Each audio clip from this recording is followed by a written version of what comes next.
Hello, students! Today we get to read a really fun book about a baby kangaroo just learning how to move around. Think back to when you were a baby. What are the different ways that you moved around? Are they the same types of ways that you move around now? We also have to make sure that when we are holding a book to read it, we hold it right side up so we can actually see the words. We do need to make sure that when we start reading, we start at the front and we carefully turn the pages towards the back of the book. That way we read the story in the right order. This book is a fantasy. Remember, fantasy is a made-up story, and a lot of times some things that happen in a fantasy story are not things that will probably happen in real life, like animals talking.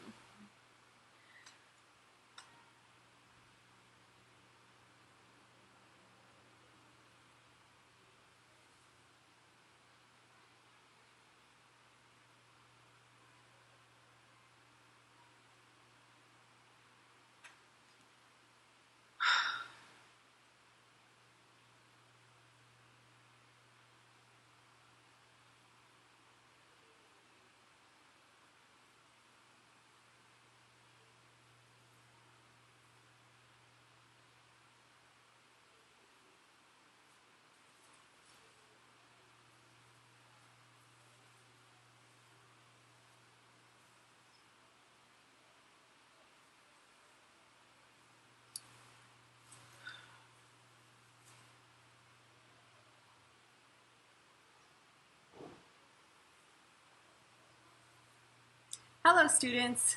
Today we get to read a very fun story about a baby kangaroo just learning to move around. Think back to when you were a baby. What are some of the ways that you moved around then? Are they the same ways that you move around now? Remember, when we hold a book to read it, we have to make sure that we hold it right side up so we can see the words. We also need to make sure we start reading from the beginning or the front of the book, and we carefully turn the pages and read towards the back. That way we read the story in the right order. Our story today is a fantasy. And remember, fantasy stories are made up, and oftentimes some of the things that happen in a fantasy story, like animals talking, are not things that would probably happen in real life. Let's take a look at the front cover of our book. On the front cover, we'll usually find the title, and I see it right up here. Pouch. Oh, but I noticed something. An exclamation point. That means I should probably read this title with an excited voice, like this. Pouch! We'll also find the author of our story on the title or the cover page. The author of this story, the person who wrote the words, is David Ezra Stein. And in this case, this story, the author is also the same person that drew the pictures. Pretty cool. Now there's some words in our story that I want to talk about before we even start to read, because they're tricky words. And if we know what they are first, it will help us better understand the story. So let's take a look at those words. A pasture is a big grassy area where animals can live and also look for food. And then over here, a sandy hollow is usually a small open place filled with sand. Okay, now that we know what those words mean, we'll better understand the story as we read it. Let's take a look very quickly at the front cover of the book again, just to see if we have any questions before we start to read. I see a baby kangaroo in the mama's pouch right here. I wonder if he's going to stay in the pouch. I'm going to look for the answers to my questions as we read. So let's read on and find out. Are you ready? Okay. Pouch. by David Ezra Stein.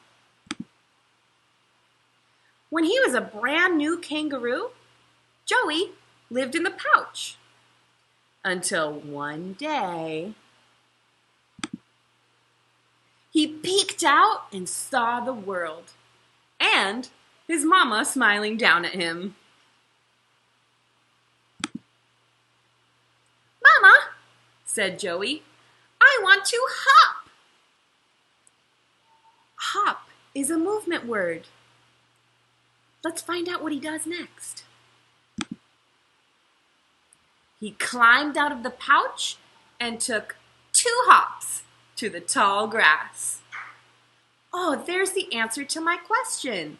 He did not stay in the pouch. He went outside. I wonder what will happen next. Who are you? B. Pouch, said Joey. And he went safely back into his mama's pouch.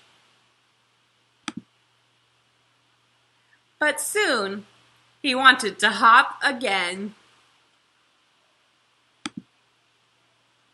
He took 3 hops up the little hill. Who are you? Rabbit. Pouch, said Joey. But soon, he wanted to hop again. He took 4 hops to the sandy hollow. There's that word. Who are you? Bird. Pouch, said Joey. But soon, he wanted to hop again. He took 5 hops to the pasture fence. There's that other word. Who are you? Kangaroo. Pouch, said the 2 kangaroos. Wait, said Joey. Were you afraid of me too? Ha ha ha! So silly. And you can see the 2 kangaroos down here laughing. Hee hee, hee hee hee. Then they hop, hop, hop, hoppity hopped everywhere. Pouch? Said the mamas. No thanks, said the kangaroos. So now I have some questions about our story. Think back. How does Joey move in the story? How does he get around?